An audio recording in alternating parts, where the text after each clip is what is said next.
En quelques mois seulement, l'une des plus grandes firmes comptables au monde s'effondre complètement. 85 000 employés perdent leur emploi.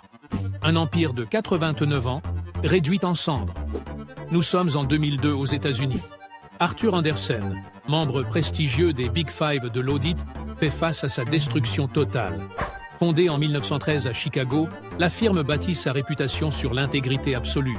Son fondateur refuse même un jour les demandes d'un client puissant en déclarant qu'il n'existe pas assez d'argent au monde pour compromettre ses principes. Mais en 2001, tout change. Arthur Andersen audite Enron, le géant énergétique américain. Quand Enron commence à s'effondrer sous le poids de fraudes comptables massives, une panique s'installe chez Arthur Andersen.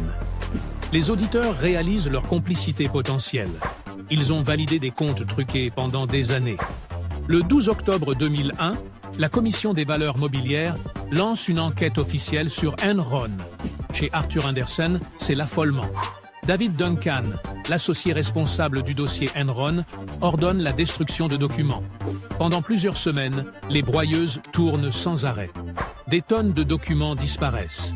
Des disques durs sont effacés. L'entreprise détruit méthodiquement les preuves. Mais cette stratégie se retourne violemment contre eux. En mars 2002, Arthur Andersen est inculpé pour obstruction à la justice. Le procès devient un spectacle médiatique. Les procureurs démontrent que la destruction de documents était systématique et délibérée. Le 15 juin 2002, le verdict tombe. Coupable. La sentence est immédiate et brutale. Arthur Andersen perd sa licence pour auditer des entreprises cotées en bourse.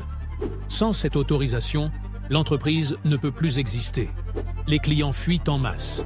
WorldCom, Delta Airlines, Maersk abandonnent le navire qui coule. En août 2002, Arthur Andersen cesse officiellement ses activités d'audit. L'ironie est cruelle.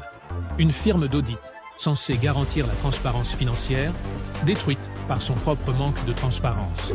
Les Big Five deviennent les Big Four du jour au lendemain. 85 000 personnes cherchent un nouvel emploi. La Cour suprême annule finalement la condamnation en 2005, jugeant les instructions au jury défectueuses. Mais c'est trop tard. Arthur Andersen n'existe plus. Le scandale provoque une révolution réglementaire. Le Congrès américain vote la loi Sarbanes-Oxley, imposant des contrôles drastiques sur les audits et la gouvernance d'entreprise. Aujourd'hui, cette chute spectaculaire reste un avertissement. Comment une entreprise presque centenaire peut-elle s'autodétruire en quelques mois?